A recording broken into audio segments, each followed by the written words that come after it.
This is the Ramana Maharshi Self-Knowledge Satsang. Self-knowledge is what brings self-realization, the deep experiential knowledge of your own being, here and now. This is a time for self-reflection and self-inquiry. Know yourself and be always free and at peace.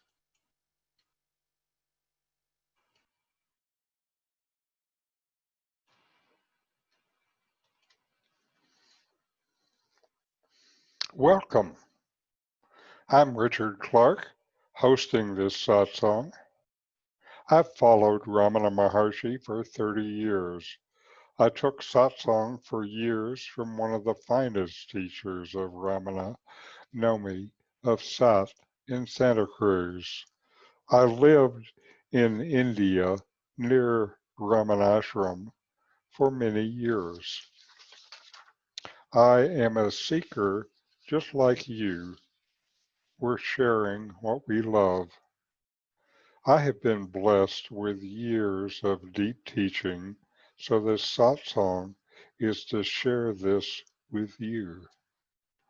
The background image today is Ramana sitting on a leopard skin with a group of devotees.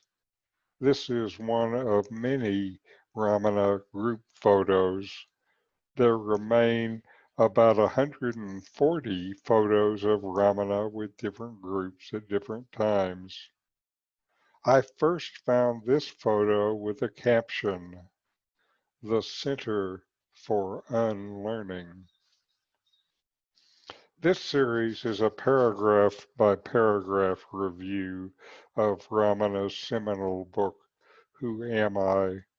The all-text version, edited by Ramana himself. Paragraph 19, and Ramana said, the source of the mind is the same as that of breath and vital forces. It is really the multitude of thoughts that constitutes the mind, and the I thought is the primal thought of the mind, and is itself the ego. But breath, too, has its origin at the same place whence the ego rises. So it's therefore when the mind subsides, breath and vital forces also subside. And conversely, when the latter, the breath, subside, the former, the mind, also subsides. Now, I think this comes from Ramana's own direct experience at the time of his self-realization in Madurai. It started with him making his body still and holding his breath to imitate the experience of death.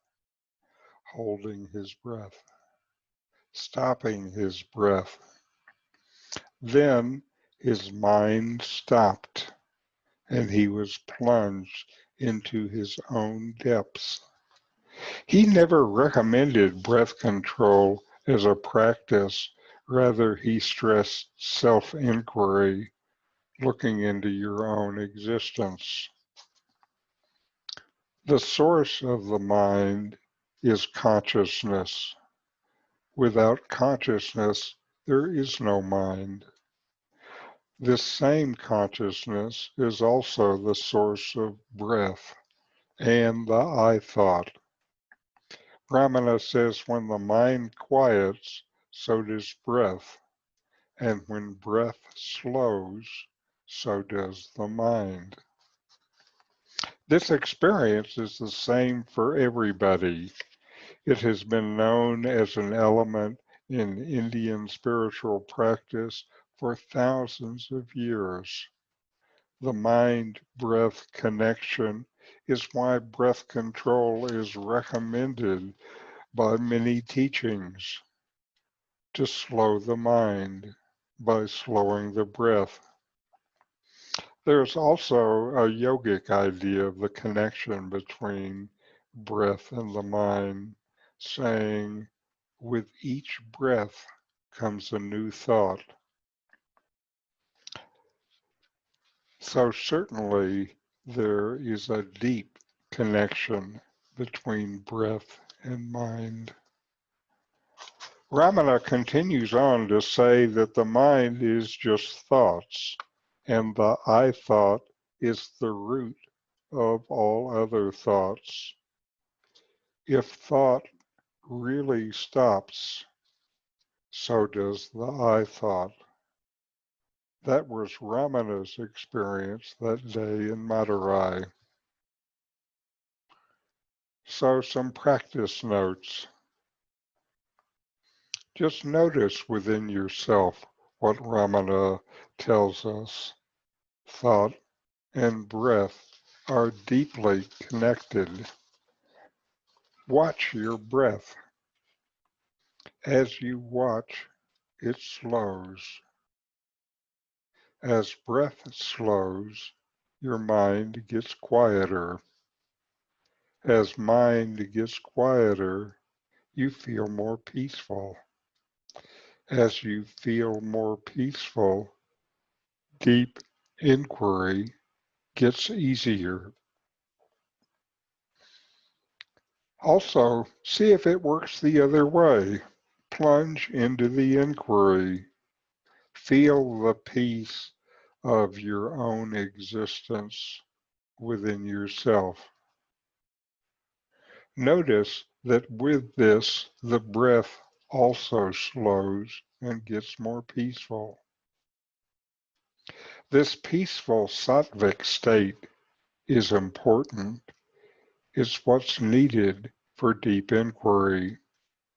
Knowing how to bring it about is a big aid for the seeker. It is not the primary practice, per Ramana, that is self-inquiry. However, for many, it is important preparation for practice. Now on to our videos for the week.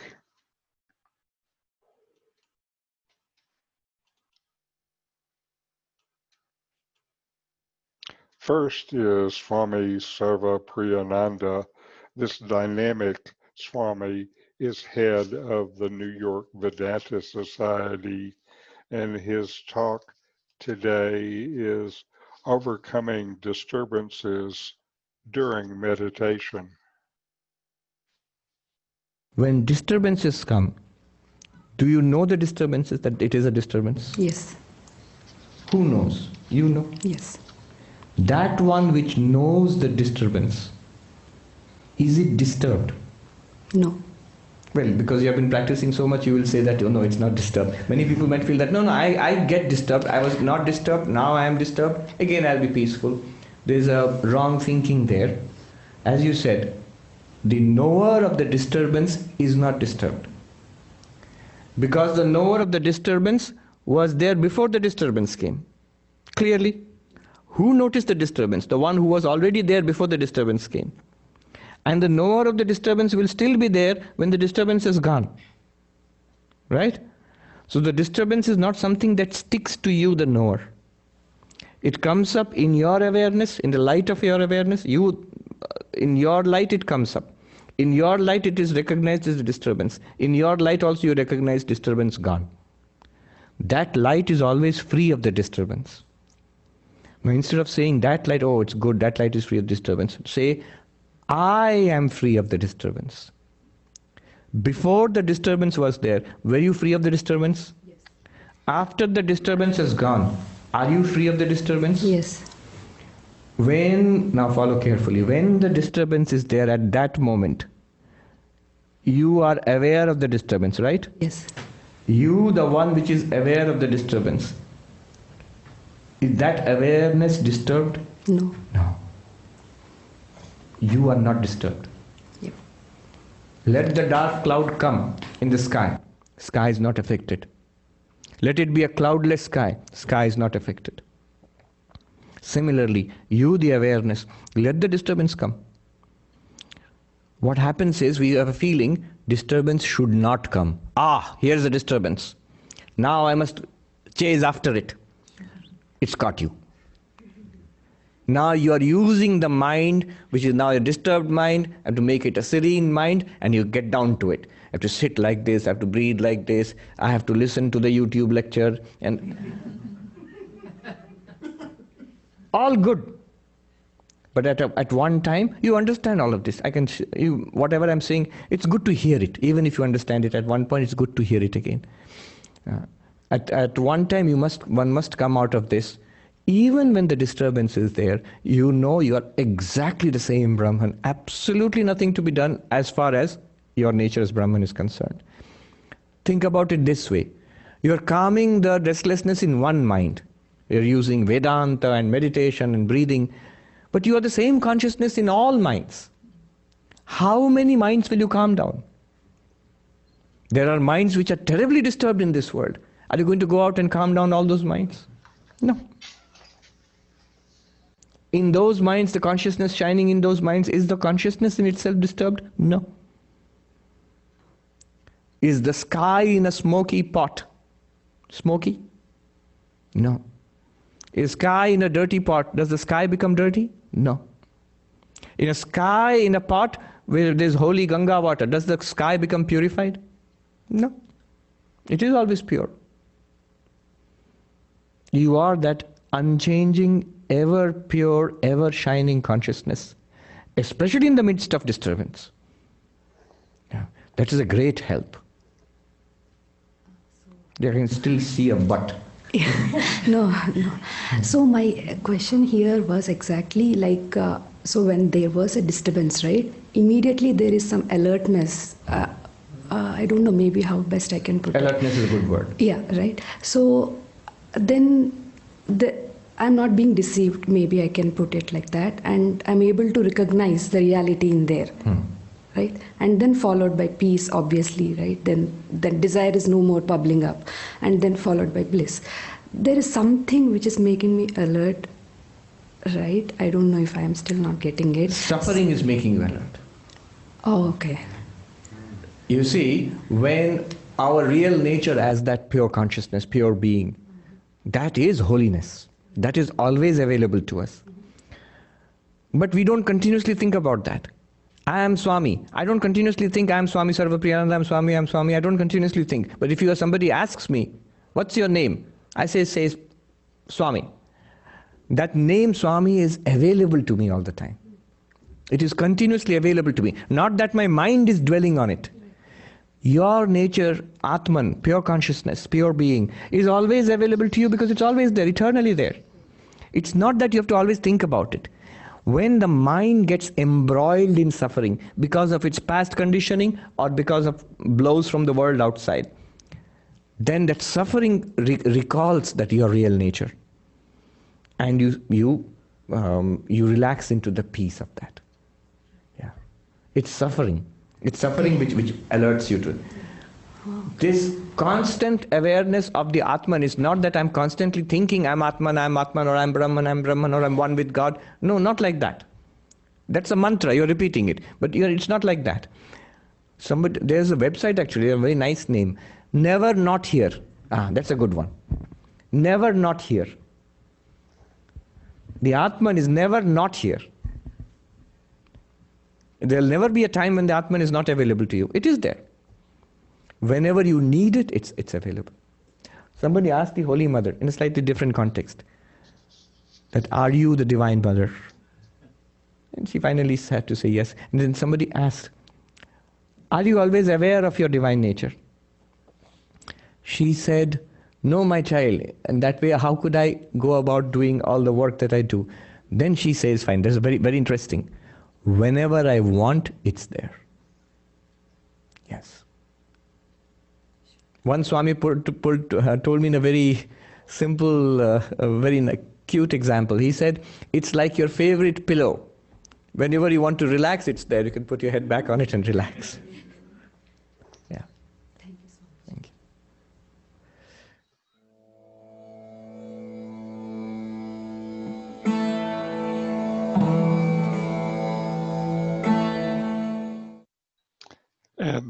is Rupert Spira. Rupert has studied and practiced non-dual teaching since a teenager when he was attracted to Rumi and Sufi dance.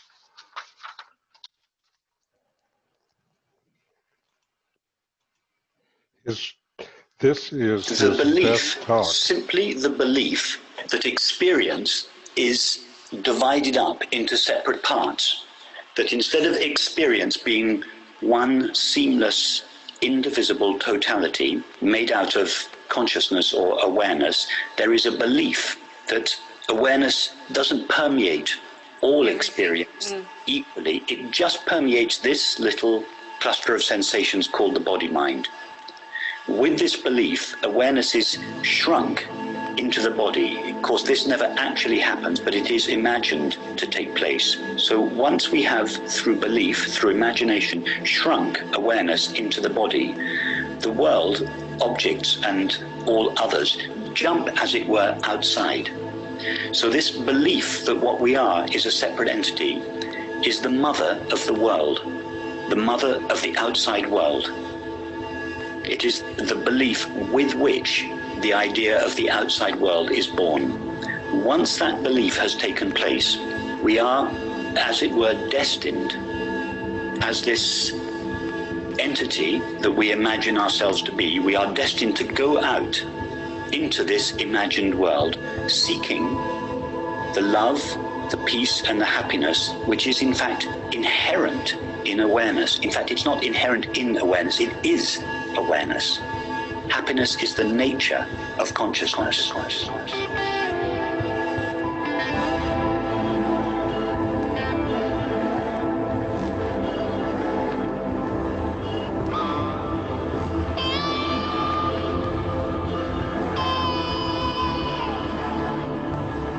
Or love is the nature of consciousness. Its nature of love or happiness is seemingly veiled by the belief that what we are is a separate person. In other words, by the belief that awareness is located and limited. The love, which is itself awareness, is veiled. And from that moment onwards, the separate entity goes out into the imagined world, seeking the love and the peace and the happiness that is seemingly lost as a result of this belief. And so we go out, we try to form relationships that will deliver love, we try to acquire objects that will deliver happiness, and we try to manipulate situations in the hopes of securing peace. And of course, we all know that this endeavor is doomed to failure. So sooner or later, we turn round and we question this one who is in search, the separate entity that is moving around in the separate outside world in search of love, peace, and happiness. And when we look for this entity, we don't find it. When we look for the I, we find the I of awareness, not the I of the separate entity. And when we look for the nature of this awareness, we don't find something located and limited. We find this open, spacious, unlimited, ever-present or eternal presence. And what is it that finds or recognizes this awareness? Only something that is both present and aware could recognize awareness. In other words, it recognizes itself. It comes, as it were, to itself. The dualizing thought with which we imagined that awareness is located and limited dissolves, and at that moment, which is of course a timeless moment because the mind is not present there, at that timeless moment, awareness, as it were, and this is just a metaphor, as it were, it tastes itself, it recognizes itself, and that is the moment that we all know of as love or happiness.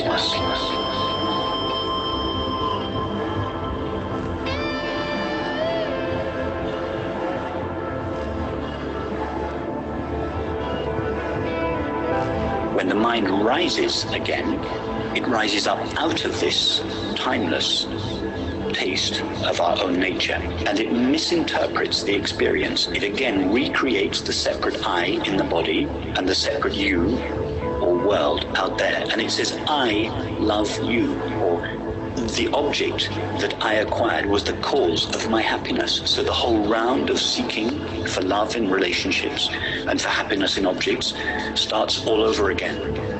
And as we all know, we repeat this cycle over and over and over again, seeking love, peace and happiness in relationships, situations and objects, until one day, sooner or later, it begins to dawn on us. Maybe peace, happiness, love doesn't reside in objects. Maybe we have made a fundamental mistake going out into this world of objectivity, looking for happiness, and we turn round, as it were, of course it's just a metaphor, we turn round and we question this seeking I. We find that it is non-existent as such, in other words, as an entity. Right there, the seeking I dissolves. Of course, it was never there in the first place, so the imagined seeking I, the imagination ceases, and awareness, as it were, tastes itself. It starts with a belief that awareness is located and limited. There's only one thing that belief cannot stand, and that is being looked at. As long as we don't look under our bed at night, the fear of the tiger that resides there has the possibility of remaining. There's only one thing the tiger cannot stand, and that is being looked at. We look under the bed, there's nothing there.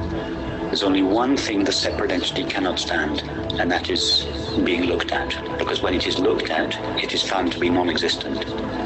So this ignorance, and I don't mean ignorance in a pejorative or negative sense, I just mean the ignoring of our true nature. This ignorance thrives on inadvertence, on not being clearly seen.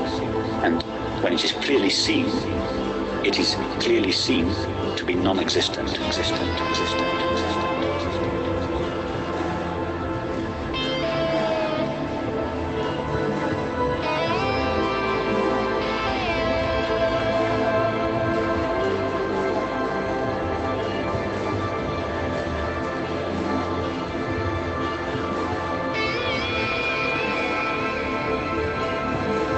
That is why in India they used to speak of the illusion of ignorance. They don't speak of ignorance, they speak of the illusion of ignorance, because there is no true ignorance. There is no real forgetting of the self. There is no real separate entity. It all takes place in the imagination, and then it is further substantiated at the level of the body with feelings. So the sense of separation validates and substantiates itself in the body with feelings, and then it further substantiates itself with activities, behaviors. And in this way, the separate entity seems to grow very deep roots, and it becomes this dense, sticky web of thoughts and feelings and activities. But at its heart, there is this belief that awareness is located and limited. In other words, there is just a simple, empty belief.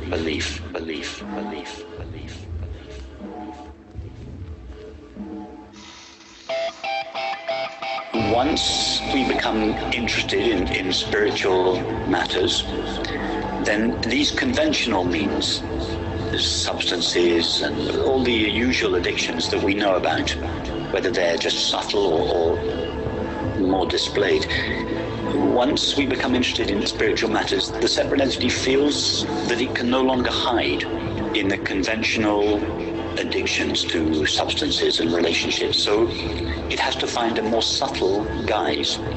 So as we become interested in spiritual life, this separate entity, and of course I'm just caricaturing it here, the separate entity thinks, oh, okay, that's fine. I'll just appropriate the spiritual teaching, I'll make that my new identity, and I'll take refuge in that. I'll use that to substantiate and validate myself. So it appropriates the teaching for itself and strengthens itself, validates itself with all kinds of spiritual practices, and fools itself that it's trying to get rid of itself. In fact, getting rid of itself is one of the more subtle means, and in fact it's not very subtle, but getting rid of the ego is one of the ego's main tools.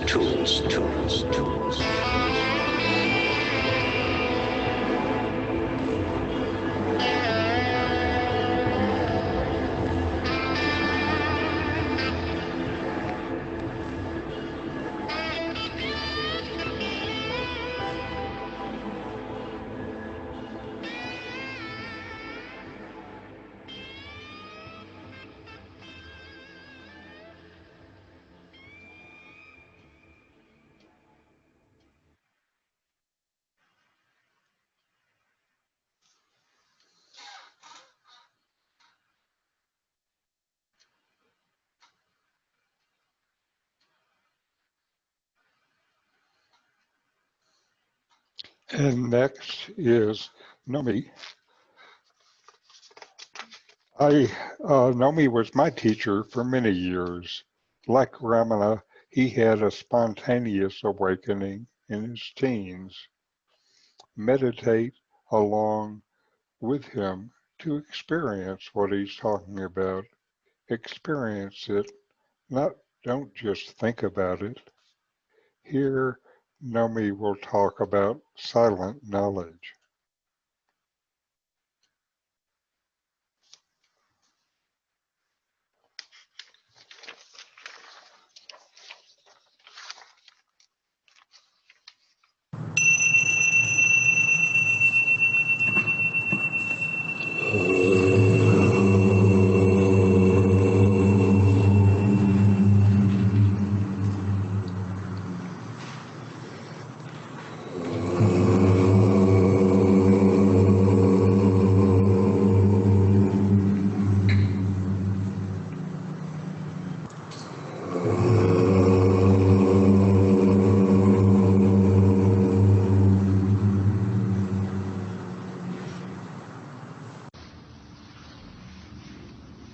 The self, your being,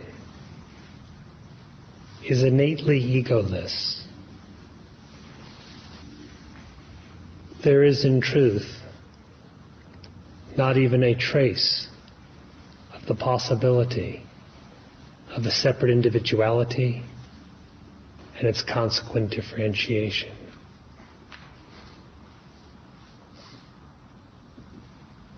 Described in the Vedantic scriptures, such as the Upanishads, as Satchidananda, being, consciousness, bliss. It is most eloquently revealed in the silence of Sri Bhagavan, in the silence of Dakshinamurti. For as the Maharshi has declared, silence is that in which no I arises. That in which no I appears, no other difference appears.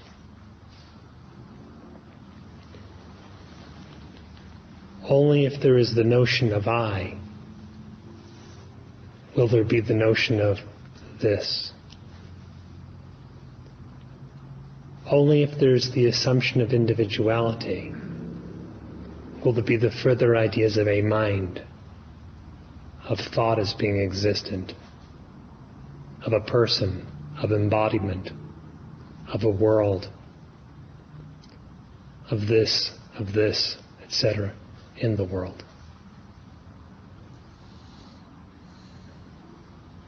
But being, consciousness, bliss, your own very nature, your very existence, is innately egoless.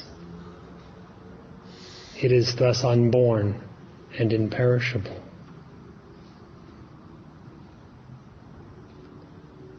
That which is innate is always so. The real ever is, the unreal never comes to be.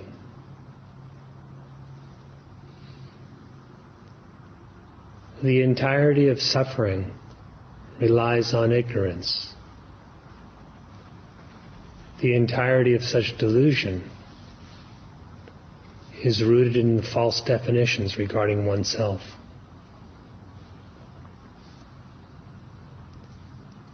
The primal wrong definition is the idea of I, just the supposition of existing as an individual.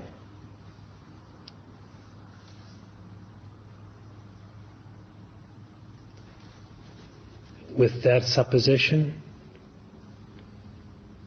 there will be differences seen everywhere, with God, with the world, and so on.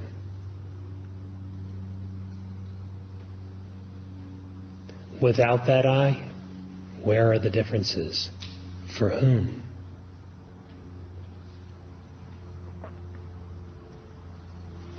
Being, that is the self, is innately egoless. So who is to stand apart from your very existence to be ignorant of it?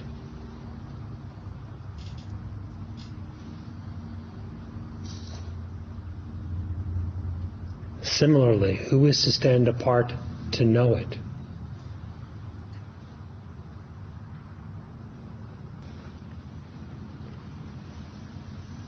By the Maharshi's instruction, if we inquire profoundly, who am I? The false individuality, being unreal, vanishes. The self is then said to be realized. But who realizes what?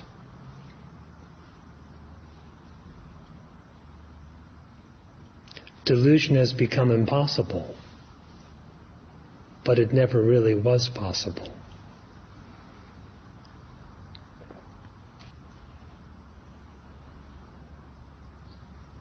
Death has been overcome, but immortal being is the innate.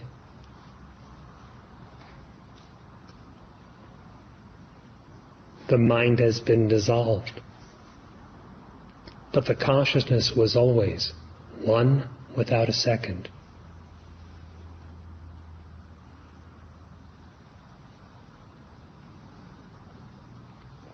Suffering has been abolished, but the bliss of the innate is the perfect fullness, which knows neither cause nor condition.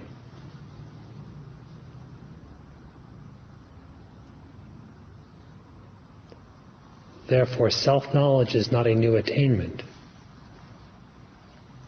but it is self-luminous, shining, when ignorance, consisting of misidentification, is destroyed.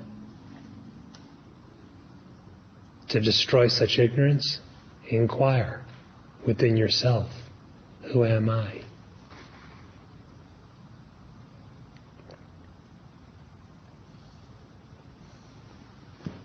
Your own self exists, but not as an object, thus without birth and death. This being is simultaneously consciousness. It is already beyond thought and perception.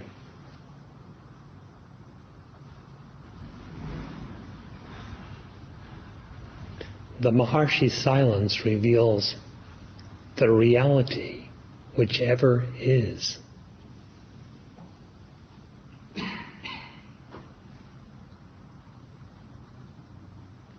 In that there can be no question of the unreal, something other, something else.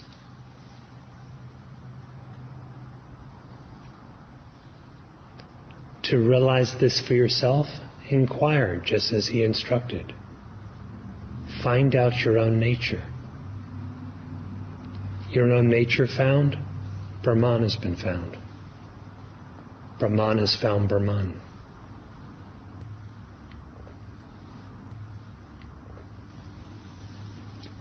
Discern that within you, which is neither perceived nor conceived. Not a perceiver, not a conceiver. Not this or something objective. Not I, some supposed entity. Discern that within yourself which is ever existent, of the nature of undivided consciousness, of the nature of uncaused bliss, that which has no beginning and no end, which is utterly non-dependent, unattached to anything.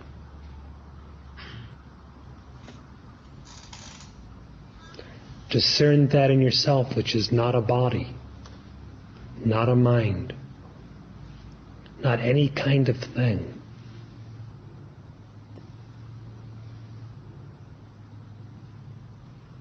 What you discern will be what you are.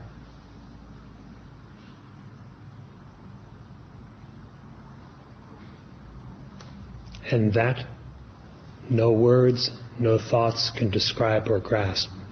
They all turn back, unable to grasp.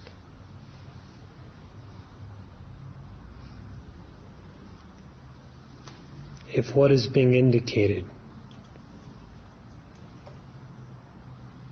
is for some reason not apparently your own complete experience, ask yourself why. The reason will trace to some false definition.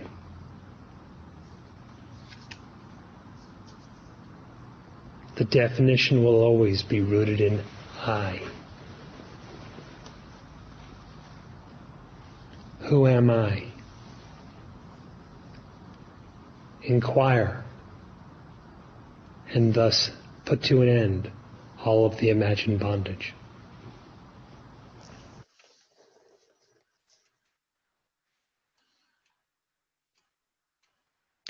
Now we will meditate briefly. Breathe in and breathe out. Notice the breath as it comes in, as it goes out. Take long, slow breaths.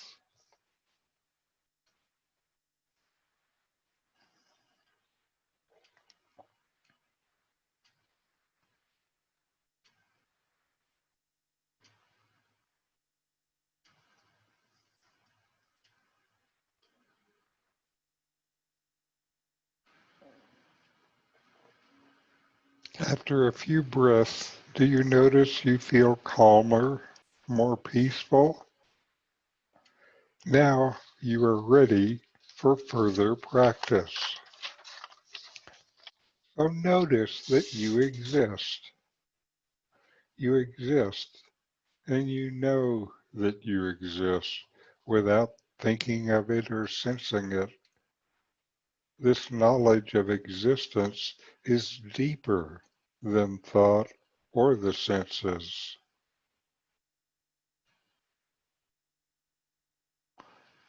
Then inquire, investigate within yourself. What is the nature of your very existence? What actually exists?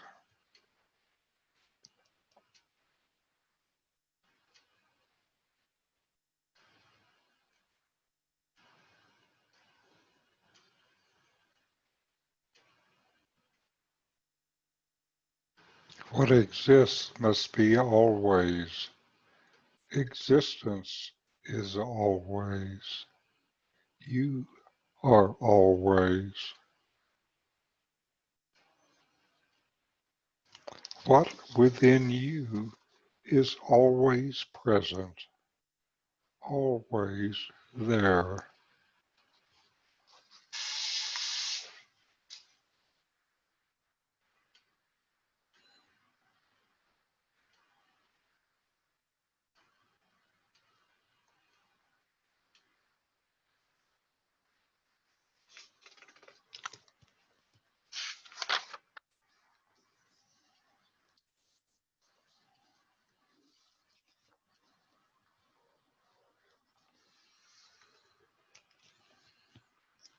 And now ask yourself, who am I?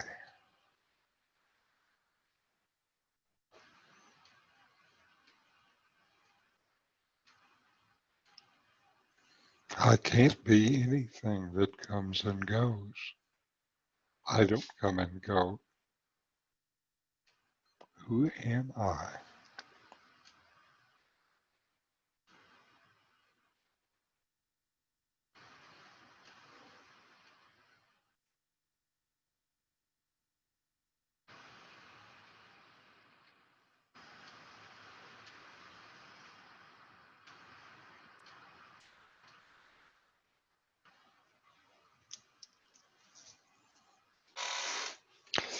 All right.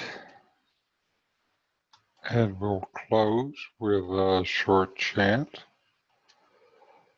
Om.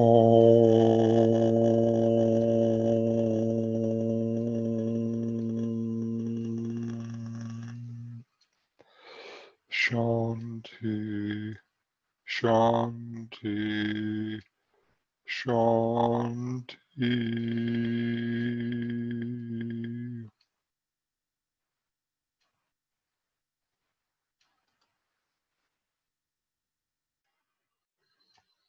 If this satsang was of interest to you, I have more for you, a free book site, a YouTube site, and my blog.